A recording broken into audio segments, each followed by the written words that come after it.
Chapter 13. Cataracts of the Kalangosi. Passage of the river disputed. Leeches and method of detaching them. Said bin Habib's slaves escape. Enormous collection of tusks. 3. Theory of the Nile sources. Tribute to Miss Tin. Notes on climate. Separation of Lake Nyassa from the Nile system. Observations on Victoria Nyanza. Slaves dying. Repentant deserters. Mohammed Bogharib. Enraged Mbozwa. An attack. Narrow escape. Renewed attack. A parley. Help arrives. Bin Juma. March from the Mbozwa country. Slaves escape. Burial of Said bin Habib's brother. Singular custom. An elephant killed. Native game laws. Rumor of Baker's expedition. Christmas dinners. October 11, 1868. From Kazinga north the country is all covered with forest, and thrown up into ridges of hardened sandstone, capped occasionally with fine-grained clay schist. Trees often appear of large size and of a species closely resembling the gum-copal tree. On the heights masucos and rhododendrons are found, and when exposed they are bent away from the southeast. Animals, as buffaloes and elephants, are plentiful, but wild. Rivulets numerous, and running now as briskly as brooks do after much rain in England. All on the southwestern side of Kalangosi are subjects of Kasembi, that is Balunda, or Mbozwa. It was gratifying to see the Banyamwezi carrying their sick in cots slung between two men. In the course of time they tired of this, and one man, who was carried several days, remained with Chuma.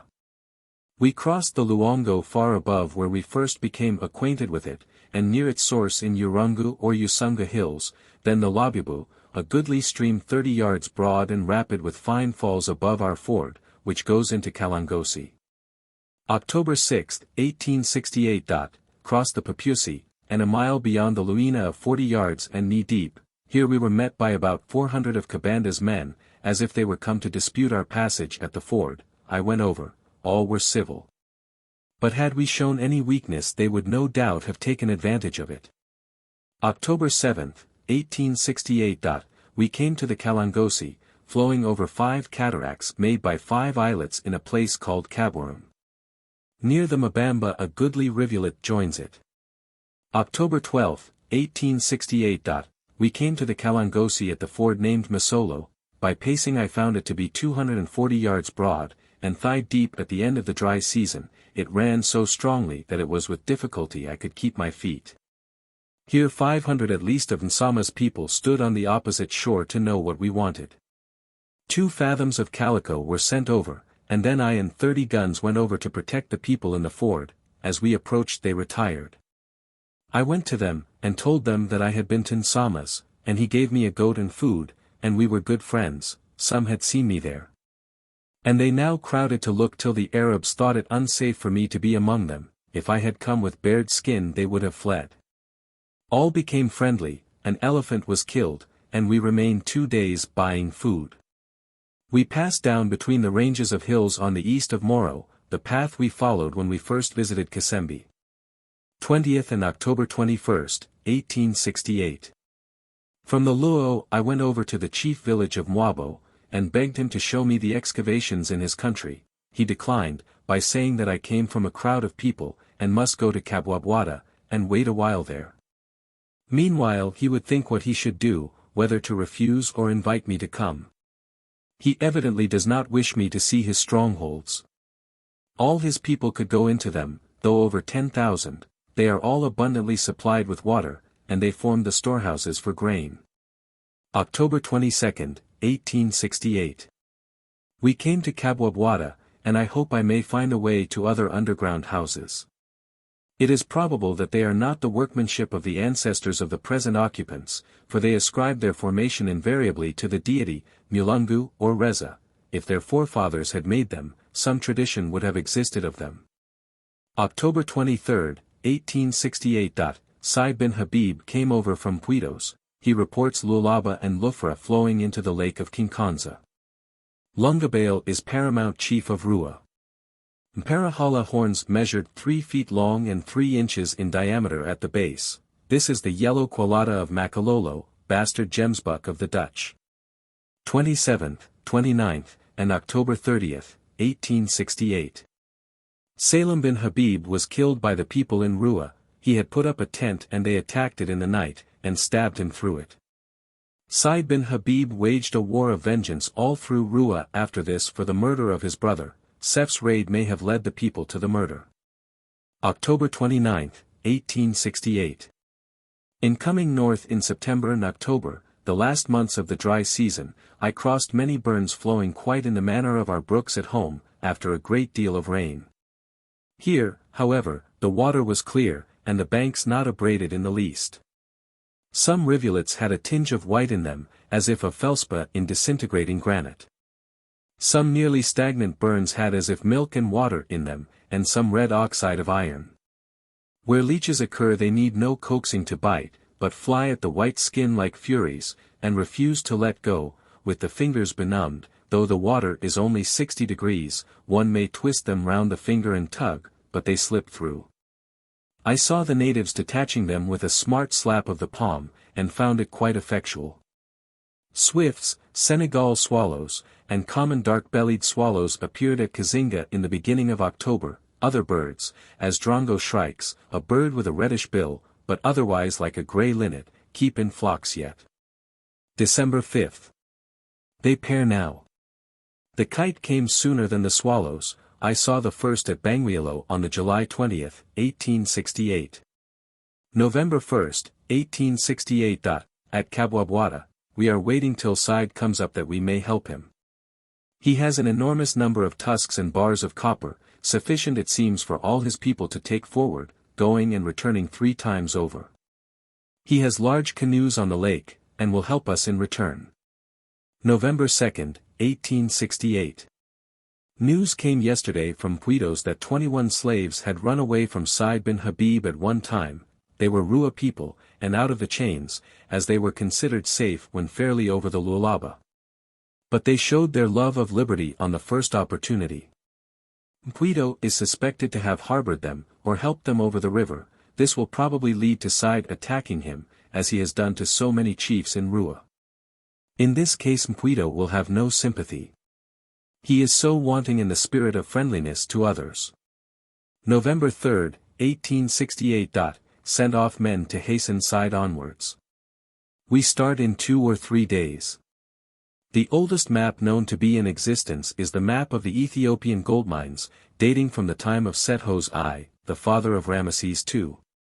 Long enough before the time of the bronze tablet of Aristagoras, on which was inscribed the circuit of the whole earth, and all the sea and all rivers. Tyler, page 90, quoted from Birch's Archaeologia, volume 34. Page 382. Sesostris was the first to distribute his maps. November 8, 1868. Said bin Habib is said to have amassed 150 frasilas of ivory equals 5,250 pounds, and 300 frasilas of copper equals 10,500 pounds. With 100 carriers he requires to make 4 relays, or otherwise make the journey 4 times over at every stage. 21 of his slaves ran away in one night, and only 4 were caught again. They were not all bought, nor was the copper and ivory come at by fair means. The murder of his brother was a good excuse for plunder, murder, and capture. Puito is suspected of harboring them as living on the banks of the Lualaba, for they could not get over without assistance from his canoes and people. Puito said, "Remove from me, and we shall see if they come this way." They are not willing to deliver fugitives up. Said sent pound for Elmas, the only thing of the Mullam or clerical order here, probably to ask if the Quran authorizes him to attack Puito. Mullam will reply, "Yes, certainly. If Puito won't restore your slaves, take what you can by force." Said's bloodshed is now pretty large, and he is becoming afraid for his own life. If he ceases not, he will himself be caught some day. Ill of fever 2 days. Better and thankful. Whilst waiting to start for Ujiji. Livingstone was intently occupied on the great problem of the Nile and the important part he had taken so recently in solving it. He writes at this date as follows. The discovery of the sources of the Nile is somewhat akin in importance to the discovery of the Northwest Passage, which called forth, though in a minor degree, the energy, the perseverance, and the pluck of Englishmen, and anything that does that is beneficial to the nation and to its posterity. The discovery of the sources of the Nile possesses, moreover, an element of interest which the Northwest Passage never had. The great men of antiquity have recorded their ardent desires to know the fountains of what Homer called Egypt's heaven-descended spring. Sesostris, the first who in camp with his army made and distributed maps, not to Egyptians only, but to the Scythians, naturally wished to know the springs, says Eustathius, of the river on whose banks he flourished. Alexander the Great, who founded a celebrated city at this river's mouth, looked up the stream with the same desire, and so did the Caesars. The great Julius Caesar is made by Lucan to say that he would give up the civil war if he might but see the fountains of this far-famed river. Nero Caesar sent 2 centurions to examine the Caput Nili. They reported that they saw the river rushing with great force from 2 rocks, and beyond that it was lost in immense marshes. This was probably native information concerning the cataracts of the Nile and a long space above them, which had already been enlarged by others into 2 hills with sharp conical tops called Crophi and Mophi, midway between which lay the fountains of the Nile, fountains which it was impossible to fathom, and which gave forth half their water to Ethiopia in the south, and the other half to Egypt in the north, that which these men failed to find, and that which many great minds in ancient times longed to know, has in this late age been brought to light by the patient toil and laborious perseverance of Englishmen. 66. In laying a contribution to this discovery at the feet of his countrymen, the writer desires to give all the honor to his predecessors which they deserve. The work of Speke and Grant is deserving of the highest commendation, inasmuch as they opened up an immense tract of previously unexplored country, in the firm belief they were bringing to light the head of the Nile. No one can appreciate the difficulties of their feat unless he has gone into new country. In association with Captain Burton, Speke came much nearer to the Koi fountains than at the Victoria Nyanza, but they all turned their backs on them. Mr. Baker showed courage and perseverance worthy of an Englishman in following out the hints given by Speke and Grant.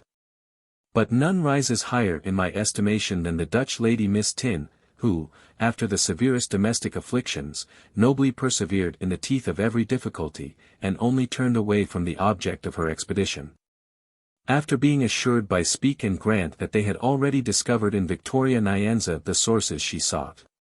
Had they not given their own mistaken views, the wise foresight by which she provided a steamer, would inevitably have led her to pull up, and by canoes to reach Lake Bangweulu's sources full 500 miles south of the most southerly part of Victoria Nyanza. She evidently possesses some of the indomitable pluck of Van Tromp, whose tomb every Englishman who goes to Holland must see. 67 Her doctor was made a baron. Were she not a Dutch lady already, we think she ought to be made a duchess. By way of contrast with what, if I live through it, I shall have to give, I may note some of the most prominent ideas entertained of this world-renowned river.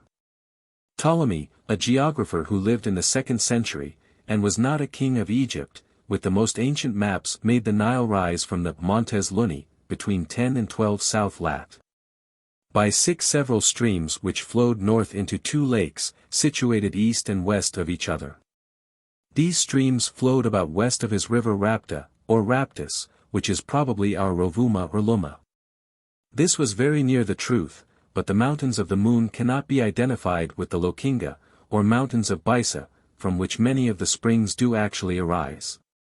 Unless, indeed, we are nearer to the great alterations in climate which have taken place, as we are supposed to be nearer the epoch of the Mammoth, Aurochs, and others. Snow never lay in these latitudes, on altitudes of 6,000 feet above the sea. Some of the ancients supposed the river to have its source in the ocean. This was like the answer we received long ago from the natives on the Liambai or Upper Zambesi when inquiring for its source. It rises in Leodol, the White Man's Sea, or Metsehula. The second name means the grazing water, from the idea of the tides coming in to graze. As to the freshness of the Liambai waters, they could offer no explanation. Some again thought that the Nile rose in western Africa, and after flowing eastwards across the continent, turned northwards to Egypt. Others still thought that it rose in India. And others again, from vague reports collected from their slaves, made it and several other rivers rise but of a great inland sea. Akalunda was said to be the name of this lake, and in the language of Angola, it meant the sea. It means only of, or belonging to Lunda, a country. It might have been a sea that was spoken of on a whole, or anything. Nyasi, or the sea, was another name and another blunder. Nyasi means long grass, and nothing else. Nyanza contracted into Nyasa, means lake, marsh, any piece of water, or even the dry bed of a lake. The N and Y are joined in the mouth, and never pronounced separately. That Nyanza, it would be nearer the mark to say the Nancy. Of all theoretical discoverers, the man who ran in 200 miles of lake and placed them on a height of some 4,000 feet at the northwest end of Lake Nyasa, deserves the highest place. Dar. Beek, in his guess, came nearer the sources than most others, but after all he pointed out where they would not be found. Old Nile played the theorists a pretty prank by having his springs 500 miles south of them all. I call mine a contribution, because it is just 100 years, 1769, since Bruce, a greater traveler than any of us, visited Abyssinia, and having discovered the sources of the Blue Nile, he thought that he had then solved the ancient problem. Am I to be cut out by someone discovering southern fountains of the river of Egypt, of which I have now no conception? David Livingstone. The tiresome procrastination of Mohammed and his horde was not altogether an unmixed evil. With so many new discoveries in hand, Livingstone had an opportunity for working out several problems, and instituting comparisons between the phenomena of inner Africa and the well-marked changes which go on in other parts of the world. We find him at this time summing them up as follows. The subject of change of climate from alteration of level has not received the investigation it deserves. Mr. Darwin saw reason to believe that very great alterations of altitude, and of course of climate, had taken place in South America and the islands of the Pacific. The level of a country above the sea I believe he thought to be as variable as the winds. A very great alteration of altitude has also taken place in Africa. This is apparent on the sea-coast of Angola, and all through the center of the country, where large rivers which once flowed southwards and westwards are no longer able to run in these directions, the general desiccation of the country, as seen in the beds of large rivers and of enormous lakes, tells the same tale. Portions of the east coast have sunk, others have risen, even in the historic period. The upper or northern end of the Red Sea has risen, so that the place of the passage of the children of Israel is now between 40 and 50 miles from Suez, the modern head of the Gulf. This upheaval, and not the sand from the desert, caused the disuse of the ancient canal across the isthmus. It took place since the Mohammedan conquest of Egypt. The women of the Jewish captivities were carried past the end of the Red Sea and along the Mediterranean in ox wagons, where such cattle would now all perish for want of water and pasture. In fact, the route to Assyria would have proved more fatal to captives then than the Middle Passage has been to Africans since. It may be true that, as the desert is now, it could not have been traversed by the multitude under Moses, the German strictures put forth by Dr. Colenso, under the plea of the progress of science. Assume that no alteration has taken place in either desert or climate, but a scientific examination of the subject would have ascertained what the country was then when it afforded pasture to flocks and herds, and even very much cattle. We know that Zanzibar was, with its docks, on the seashore, with water in abundance for the ship carpenters. It is now far from the head of the Alaic Gulf in a parched desert. Aden, when visited by the Portuguese Balthazar less than 300 years ago, was a perfect garden. But it is now a vast conglomeration of black volcanic rocks, with so little vegetation, that, on seeing flocks of goats driven out, I thought of the Irish cabman at an ascent slamming the door of his cab and whispering to his fare, "Wish. It's to Dave the baste, he thinks that you are out walking." Gigantic tanks in great numbers and the ruins of aqueducts appear as relics of the past, where no rain now falls for 3 or more years at a time. They have all dried up by a change of climate, possibly similar and contemporaneous with that which has dried up the Dead Sea. The journey of Ezra was undertaken after a fast at the river Ahava. With nearly 50,000 people he had only about 8,000 beasts of burden. He was ashamed to ask a band of soldiers and horsemen for protection in the way. It took about 4 months to reach Jerusalem. This would give 5.5 or 6 miles a day, as the crow flies, which is equal to 12 or 15 miles of surface traveled over. This bespeaks a country capable of yielding both provisions and water, such as cannot now be found. Ezra would not have been ashamed to ask for camels to carry provisions and water had the country been as dry as it is now. The prophets, in telling all the woes and miseries of the captivities, never allude to suffering or perishing by thirst in the way, or being left to rot in the route as African slaves are now in a well-watered country. Had the route to Assyria been then as it is now, they could scarcely have avoided referring to the thirst of the way, but everything else is mentioned except that. Respecting this system of lakes in the center of Africa, it will possibly occur to some that Lake Nyassa may give a portion of its water off from its northern end to the Nile, but this would imply a lake giving off a river at both ends.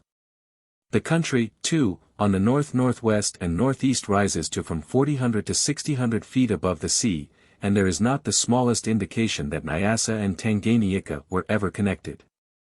Lake Liemba is the most southerly part of Tanganyika. Its latitude is 8 degrees 46 minutes south. The most northerly point of Lake Nyassa is probably 10 degrees 56 ft-8 degree 46 equals 2 degrees 10 minutes. Longitude of Liemba 34 degrees 57 ft-31 degree 57 equals 3 degrees 0 minutes equals 180 of longitude. Of latitude 130 foot plus 180 equals 310, 2/3 of which is about 206, the distance between two lakes, and no evidence of fissure, rent, or channel now appears on the highland between. Again, Liemba is 3,000 feet above the sea. The altitude of Nyassa is 1,200/x800 feet. Tanganyika would thus go to Nyassa, down the Shire into the Zambesi and the sea, if a passage existed even below ground. The large lake, said to exist to the northwest of Tanganyika might, however, send a branch to the Nile, but the land rises up into a high ridge east of this lake.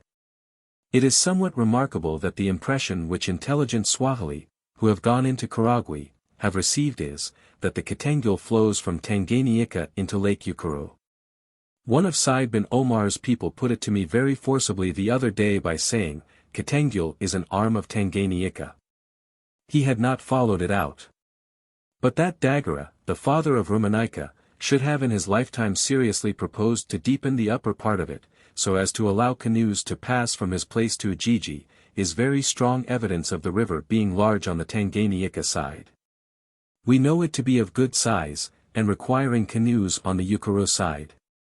Burton came to the very silly conclusion that when a native said a river ran one way, he meant that it flowed in the opposite direction. Ujiji, in Rumanika's time, was the only mart for merchandise in the country. Garaganza or Galaganza has most trade and influence now. September 14, 1868. Okara is the name by which Victoria Nyanza is known on the eastern side, and an arm of it, called Kavirondo, is about 40 miles broad. Lake Baringo is a distinct body of water, some 50 miles broad, and giving off a river called Ngardabash, which flows eastwards into the Somali country. Lake Nabash is more to the east than Kavirondo, and about 50 miles broad too. It gives off the river Kadit, which is supposed to flow into Lufu. It is southeast of Kavirondo, and Kilimanjaro can be seen from its shores. In the southeast Okara, Nabash and Baringo seem to have been run by Speak into one lake. Okara, in the south, is full of large islands, and has but little water between them. That little is encumbered with aquatic vegetation called Tikatika, on which, as in Lakelet Gumadona, a man can walk. Water lilies and duckweed are not the chief part of this floating mass. In the north Okara is large. Burikineg land is the boundary between the people of Kavirondo and the Galas with camels and horses. November 9, 1868. Copied several notes written at Kazinga and elsewhere, and at Kabwabwada Resume Journal. Some slight showers have cooled the air a little, this is the hottest time of the year. November 10, 1868. A heavier shower this morning will have more of the same effect. November 11, 1868. Mwabo visited this village, but refuses to show his underground houses. November 13, 1868. I was on the point of starting without Mohammed Bagharib, but he begged me not to go till he had settled some weighty matter about a wife he is to get at Ujiji from Pomari. We must have the new moon, which will appear in 3 days, for lucky starting, and will leave Said bin Habib at Chisabi's. Meanwhile 2 women slaves ran away, and Said has got only 5 back of his 21 fugitives. Mullam was mild with his decisions, and returned here. He informed me that many of Said's slaves, about 40, fled. Of those who cannot escape many die, evidently broken-hearted. They are captives, and not, as slaves often are, criminals sold for their guilt, hence the great mortality caused by being taken to the sea to be, as they believe, fatted and eaten. Poor things! Heaven help them! Ujiji is the pronunciation of the Banyamwezi, and they call the people Wei, exactly as the same people styled themselves on the river Zuffa, near Ngami. It will be remembered that several of his men refused to go to Lake Bangweulu with him. They seem now to have thought better of it, and on his return are anxious to come back to their old master who, for his part, is evidently willing to overlook a good deal. I have taken all the runaways back again. After trying the independent life they will behave better. Much of their ill conduct may be ascribed to seeing that after the flight of the Johanna men I was entirely dependent on them. More enlightened people often take advantage of men in similar circumstances. Though I have seen pure Africans come out generously to aid one abandoned to their care. I have faults myself. November 15, 1868. The Arabs have some tradition of the Emir Musa coming as far south as the Jaga country. Some say he lived in of Sunnah, Naumteza. But it is so mixed up with fable and tales of the genii, Majini, that it cannot refer to the great Moses. Concerning whose residence at Meroe and marriage of the king of Ethiopia's daughter there is also some vague tradition further north. The only thing of interest to me is the city of Meroe, which is lost, and may, if built by ancient Egyptians, still be found. The Africans all beckon with the hand, to call a person, in a different way from what Europeans do. The hand is held, as surgeons say, prone, or palm down, while we beckon with the hand held supine, or palm up. It is quite natural in them, for the idea in their mind is to lay the hand on the person and draw him towards them. If the person wished for is near, say 40 yards off, the beckoner puts out his right hand on a level with his breast, and makes the motion of catching the other by shutting the fingers and drawing him to himself, if the person is further off. This motion is exaggerated by lifting up the right hand as high as he can. He brings it down with a sweep towards the ground, the hand being still held prone as before. In nodding assent they differ from us by lifting up the chin instead of bringing it down as we do. This lifting up the chin looks natural after a short usage therewith, and is perhaps purely conventional, not natural, as the other seems to be. November 16, 1868. I am tired out by waiting after finishing the journal, and will go off tomorrow north. Simon killed a zebra after I had taken the above resolution, and this supply of meat makes delay bearable, for besides flesh, of which I had none, we can buy all kinds of grain and pulse for the next few days.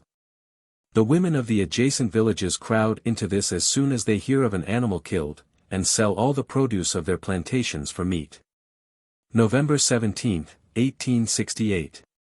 It is said that on the road to the Great Salt Lake in America the bones and skulls of animals lie scattered everywhere, yet travelers are often put to great straits for fuel. This, if true, is remarkable among a people so apt in turning everything to account as the Americans.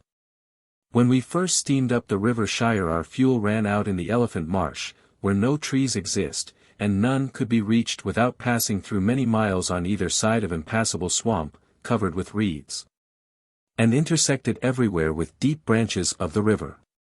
Coming to a spot where an elephant had been slaughtered, I at once took the bones on board, and these, with the bones of a second elephant, enabled us to steam briskly up to where wood abounded.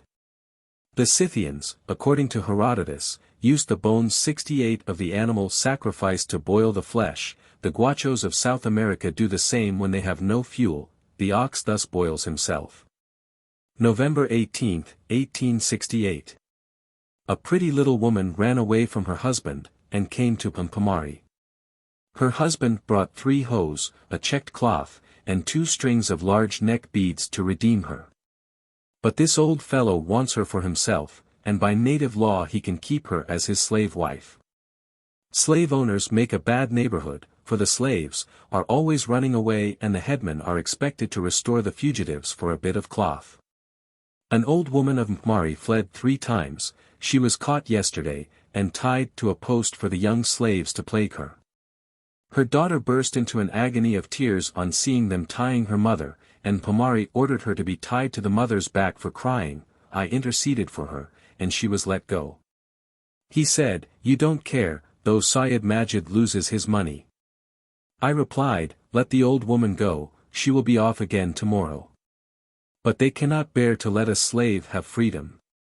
I don't understand what effect his long prayers and prostrations towards the Qibla have on his own mind. They cannot affect the minds of his slaves favorably, nor do they mine, though I am as charitable as most people. November 19, 1868. I prepared to start today, but Mohammed Bagharib has been very kind, and indeed cooked meals for me from my arrival at Kasembe's, May 6 last, till we came here, October 22. The food was coarse enough, but still it was food. And I did not like to refuse his genuine hospitality. He now begged of me not to go for 3 days, and then he would come along with me. Mpmari also entreated. I would not have minded him, but they have influence with the canoe men on Tanganyika, and it is well not to get a bad name if possible. November 20, 1868. Mohammed Bagharib purposed to attack 2 villages near to this, from an idea that the people there concealed his runaway slaves. By remaining I think that I have put a stop to this, as he did not like to pillage while I was in company. Mpmari also turned round towards peace, though he called all the riffraff to muster, and caracoled among them like an old broken-winded horse. One man became so excited with yelling, that the others had to disarm him, and he then fell down as if in a fit. Water poured on his head brought him to calmness. We go on the 22nd. November 22, 1868. This evening the Mbozwa, or Babemba, came at dusk, and killed a Wanyamwezi woman on one side of the village, and a woman and child on the other side of it. I took this to be the result of the warlike demonstration mentioned above. But one of Mohammed Bagharib's people, named Benjuma, had gone to a village on the north of this and seized 2 women and 2 girls, in lieu of 4 slaves who had run away. The headman, resenting this, shot an arrow into one of Benjunta's party, and Benjuma shot a woman with his gun. This, it turned out, had roused the whole country, and next morning we were assailed by a crowd of Mbozwa on 3 sides. We had no stockade, but the men built one as fast as the enemy allowed, cutting down trees and carrying them to the line of defense, while others kept the assailants at bay with their guns. Had it not been for the crowd of Banyamwezi which we have, who shot vigorously with their arrows, and occasionally chased the Mbozwa, we should have been routed. I did not go near the fighting, but remained in my house to defend my luggage if necessary. The women went up and down the village with sieves, as if winnowing, and singing songs, and lullaluing, to encourage their husbands and friends who were fighting. Each had a branch of the ficus indica in her hand, which she waved, I suppose as a charm. About 10 of the Mbozwa are said to have been killed, but dead and wounded were at once carried off by their countrymen. They continued the assault from early dawn till 1 p.m., and showed great bravery, but they wounded only 2 with their arrows. Their care to secure the wounded was admirable. 2 or 3 at once seized the fallen man, and ran off with him, though pursued by a great crowd of Banyamwezi with spears, and fired at by the Swahili, Victoria Cross fellows truly many of them were.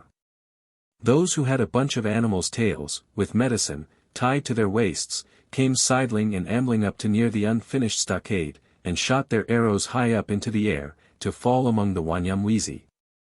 Then picked up any arrows on the field, ran back, and returned again. They thought that by the ambling gait they avoided the balls, and when these whistled past them they put down their heads, as if to allow them to pass over. They had never encountered guns before. We did not then know it, but Mwabo, Futa, Nguru, Sandaruko, and Chapi, were the assailants, for we found it out by the losses each of these 5 chiefs sustained. It was quite evident to me that the Swahili Arabs were quite taken aback by the attitude of the natives. They expected them to flee as soon as they heard a gun fired in anger, but instead of this we were very nearly being cut off, and should have been but for our Banyamwezi allies. It is fortunate that the attacking party had no success in trying to get Mpweto and Karembwe to join them against us, or it would have been more serious still. November 24, 1868. The Mbozwa, or Babemba rather, came early this morning, and called on Mohammed to come out of his stockade if he were a man who could fight, but the fence is now finished. And no one seems willing to obey the taunting call. I have nothing to do with it, but feel thankful that I was detained, and did not, with my few attendants, fall into the hands of the justly infuriated Babemba. They kept up the attack today, and some went out to them, fighting till noon. When a man was killed and not carried off, the Wanyamwezi brought his head and put it on a pole on the stockade. 6 heads were thus placed. A fine young man was caught and brought in by the Wanyamwezi. One stabbed him behind, another cut his forehead with an axe. I called in vain to them not to kill him. As a last appeal, he said to the crowd that surrounded him, "Don't kill me, and I shall take you to where the women are." "You lie," said his enemies, "you intend to take us where we may be shot by your friends," and they killed him. It was horrible. I protested loudly against any repetition of this wickedness, and the more sensible agreed that prisoners ought not to be killed, but the Banyamwezi are incensed against the Babemba because of the women killed on the 22nd. November 25, 1868. The Babemba kept off on the 3rd day, and the Arabs are thinking it will be a good thing if we get out of the country unscathed. Men were sent off on the night of the 23rd to Said bin Habib for powder and help. Mohammed Bagharib is now unwilling to take the onus of the war. He blames Mpomari, and Mpomari blames him. I told Mohammed that the war was undoubtedly his work, inasmuch as bin Juma is his man, and he approved of his seizing the women. He does not like this, but it is true. He would not have entered a village of Kasembe or Moamba or Chikumbi as he did Chapi's man's village. The people here are simply men of more mettle than he imagined, and his folly in beginning a war in which, if possible, his slaves will slip through his hands is apparent to all, even to himself. Said sent 4 barrels of gunpowder and 10 men, who arrived during last night. November 27, 1868. 2 of Mwabo's men came over to bring on a parley. One told us that he had been on the south side of the village before, and heard one man say to another, "Mo Pige, shoot him." Mpomari gave them a long oration in exculpation, but it was only the same everlasting story of fugitive slaves. The slave traders cannot prevent them from escaping, and impudently think that the country people ought to catch them, and thus be their humble servants, and also the persecutors of their own countrymen. If they cannot keep them, why buy them? Why put their money into a bag with holes?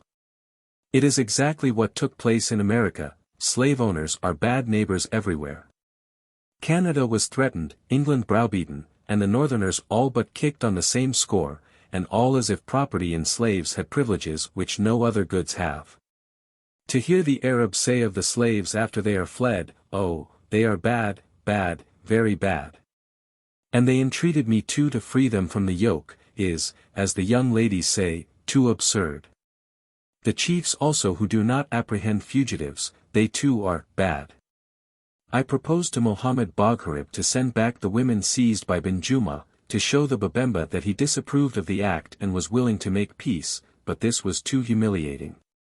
I added that their price as slaves was 4 barrels of gunpowder or $160, while slaves lawfully bought would have cost him only 8 or 10 yards of calico each.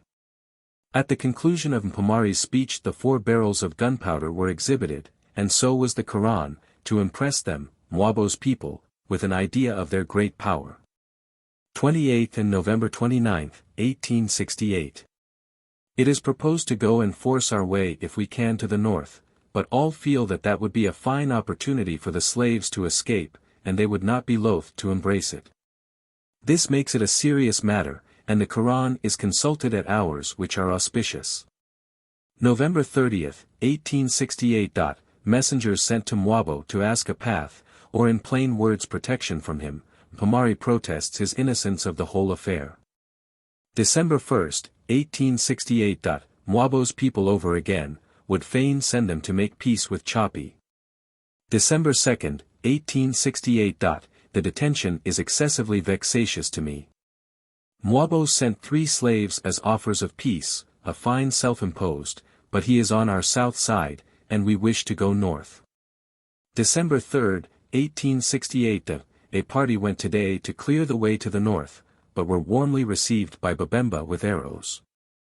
They came back with 1 woman captured, and they say that they killed 1 man, one of themselves is wounded, and many others in danger. Others who went east were shot at, and wounded too. December 4, 1868. A party went east, and were fain to flee from the Babemba. The same thing occurred on our west, and today, 5th, all were called to strengthen the stockade for fear that the enemy may enter uninvited. The slaves would certainly flee, and small blame to them though they did. Mpomari proposed to go off north by night, but his people objected, as even a child crying would arouse the Babemba, and reveal the flight, so finally he sent off to ask Side what he ought to do, whether to retire by day or by night. Probably entreating Side to come and protect him. A sort of idol is found in every village in this part. It is of wood, and represents the features, markings and fashion of the hair of the inhabitants. Some have little huts built for them, others are in common houses. The Babemba call them Kisi, Sankan, of the Arabs the people of Rua name one Kalubi, the plural, Tulubi, and they present pum, flour, bang, tobacco, and light a fire for them to smoke by. They represent the departed father or mother, and it is supposed that they are pleased with the offerings made to their representatives, but all deny that they pray to them. Kasembi has very many of these Nkisi.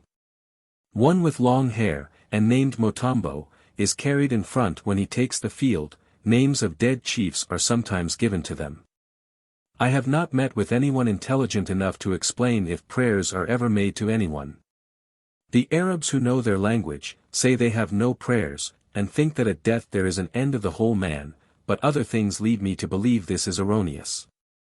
Slaves laugh at their countrymen, in imitation of their masters, and will not reveal their real thoughts. One said that they believed in 2 superior beings, Reza above, who kills people, and Reza below, who carries them away after death.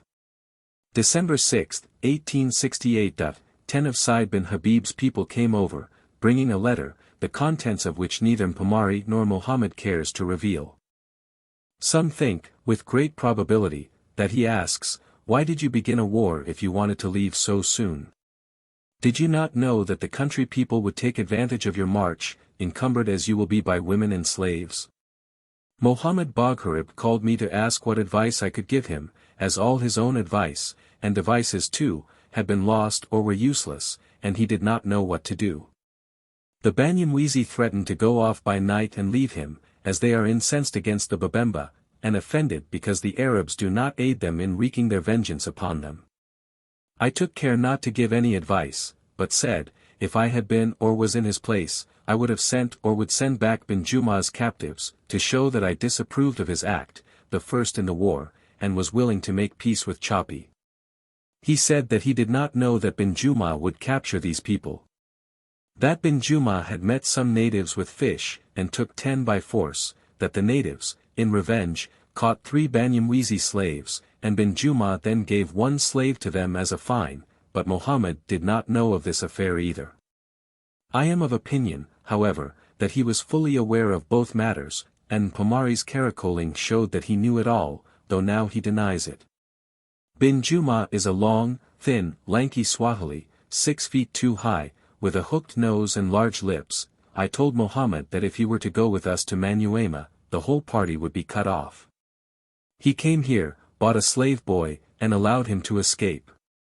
Then browbeat Choppy's man about him, and he says, 3 others, and caught 10 in lieu of him, of which Mohammed restored 6. This was the origin of the war. Now that we are in the middle of it, I must do as Mohammed does in going off either by day or by night. It is unreasonable to ask my advice now, but it is felt that they have very unjustifiably placed me in a false position, and they fear that Syed Majid will impute blame to them. Meanwhile Said bin Habib sent a private message to me to come with his men to him, and leave this party.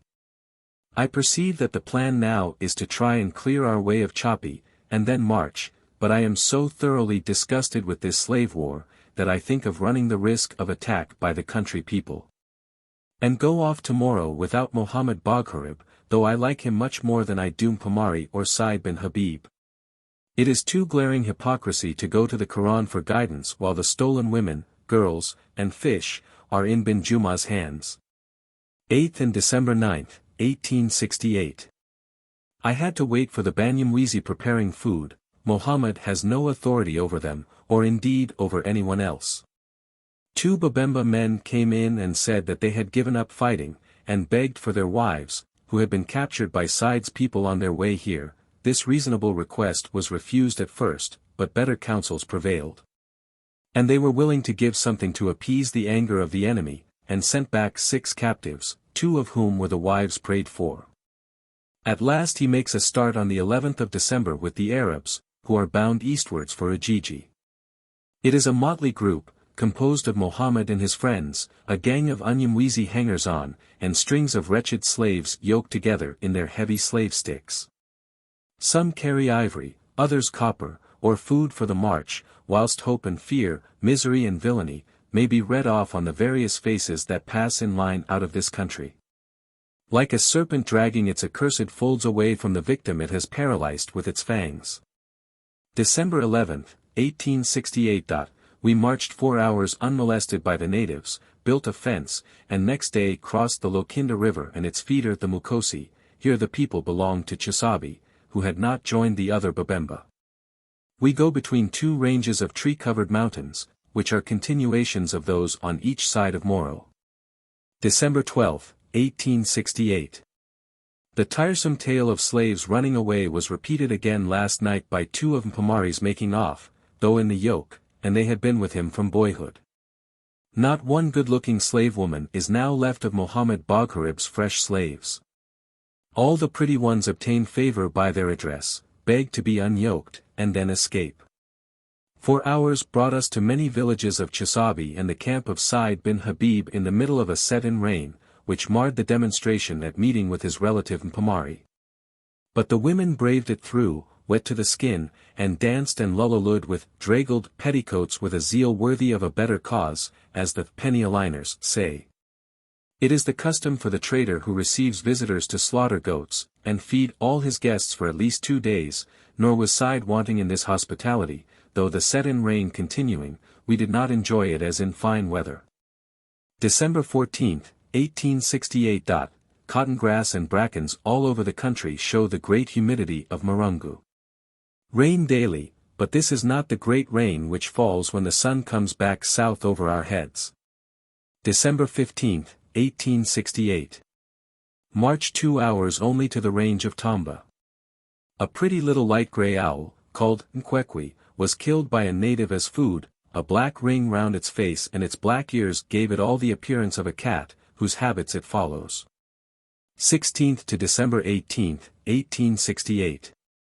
A brother of Said bin Habib died last night. I had made up my mind to leave the whole party, but Said said that Chisabi was not to be trusted, and the death of his brother having happened, it would not be respectful to leave him to bury his dead alone.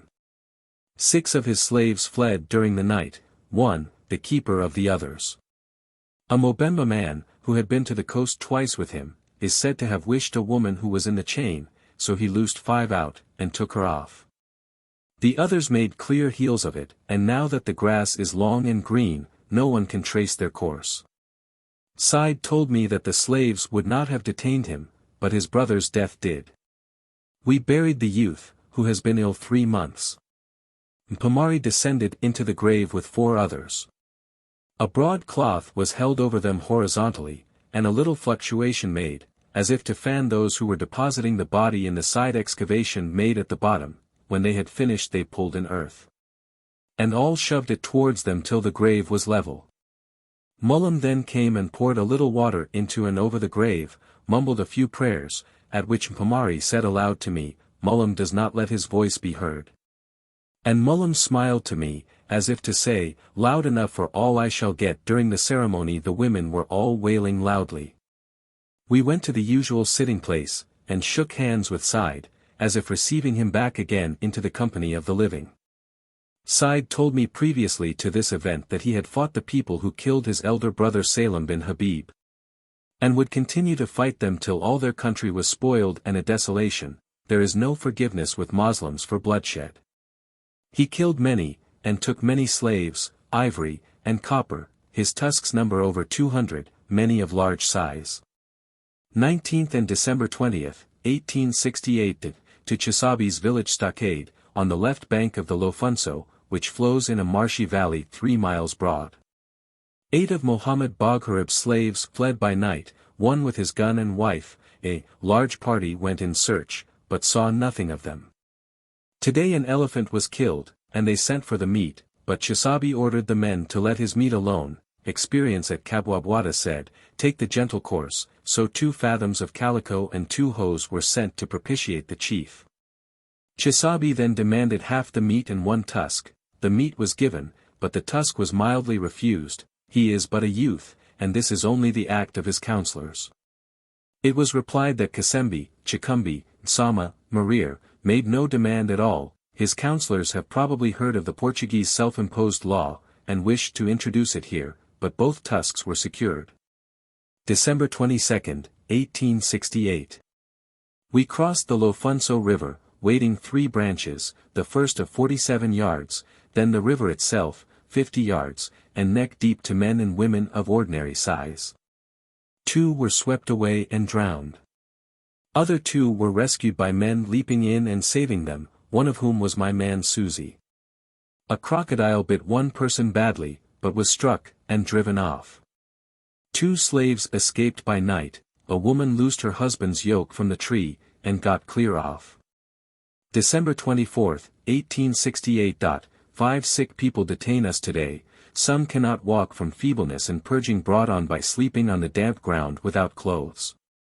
Said bin Habib reports a peculiar breed of goats in Rua, remarkably short in the legs, so much so, that they cannot travel far. They give much milk, and become very fat, but the meat is indifferent. Gold is found at Katanga in the pool of a waterfall only. It probably comes from the rocks above this. His account of the Lofu, or, as he says, West Lualaba, is identical with that of his cousin, Said bin Omar. It flows north, but west of Lufra, into the lake of Kinkanza, so named after the chief. The East Lualaba becomes very large, often as much as 6 or 8 miles broad, with many inhabited islands, the people of which, being safe from invasion, are consequently rapacious and dishonest, and their chiefs, Menj and Nyamakunda, are equally lawless. A hunter, belonging to Said, named Kabwebwa, gave much information gleaned during his hunting trips. For instance, the Lufra has 9 feeders of large size, and one, the Lekalwi, has also 9 feeders. Another, the Kisungu, is covered with Tikatika, by which the people cross it, though it bends under their weight. He also ascribes the origin of the Lufra and the Lualaba West, or Lofu, with the Liambai to one large earthen mound, which he calls Segulo, or an anthill. December 25, 1868, Christmas Day. We can buy nothing except the very coarsest food, not a goat or fowl, while Said, having plenty of copper, can get all the luxuries. We marched past Mount Katanga, leaving it on our left, to the river Kapita, and slaughtered a favorite kid to make a Christmas dinner. A trading party came up from Ujiji. They said that we were 10 camps from Tanganyika. They gave an erroneous report that a steamer with a boat in tow was on Lake Chowam. an English one, too, with plenty of cloth and beads on board. A letter had come from Abdullah bin Salem, Moslem missionary at Mtesas, to Ujiji 3 months ago with this news. December 26, 1868. We marched up an ascent 2.5 hours, and got on to the top of one of the mountain ridges, which generally run N.S. 3 hours along this level top brought us to the Kibor River, a roaring rivulet beside villages. There were no people on the height over which we came, though the country is very fine, green and gay with varying shades of that color. We passed through patches of brackens 5 feet high and gingers in flower, and were in a damp cloud all day. Now and then a drizzle falls in these parts, but it keeps all damp only, and does not show in the rain gauge. Neither sun nor stars appear. 27th and December 28, 1868. Remain on Sunday, then march and cross 5 rivulets about 4 yards wide and knee-deep, going to the Lofunso. The grass now begins to cover and hide the paths. Its growth is very rapid, blobs of water lie on the leaves all day, and keep the feet constantly wet by falling as we pass. December 29, 1868. We kept well on the ridge between 2 ranges of hills. Then went down, and found a partially burned native stockade, and lodged in it. The fires of the Ujiji party had set the huts on fire after the party left. We are in the Atanda district at the Nswaiba River. December 30, 1868. We now went due east, and made a good deal of easting too from Mount Katanga on the Lofunso, and crossed the river Lokivwa, 12 yards wide, and very deep, with villages all about. We ascended much as we went east. Very high mountains appeared on the NW. The woods dark green, with large patches of a paler hue. December 31, 1868. We reached the Lofuko yesterday in a pelting rain. Not knowing that the camp with huts was near, I stopped and put on a burnous, got wet, and had no dry clothes. Remain today to buy food. Clouds cover all the sky from NW. The river, 30 yards wide, goes to Tanganyika east of this. Scenery very lovely.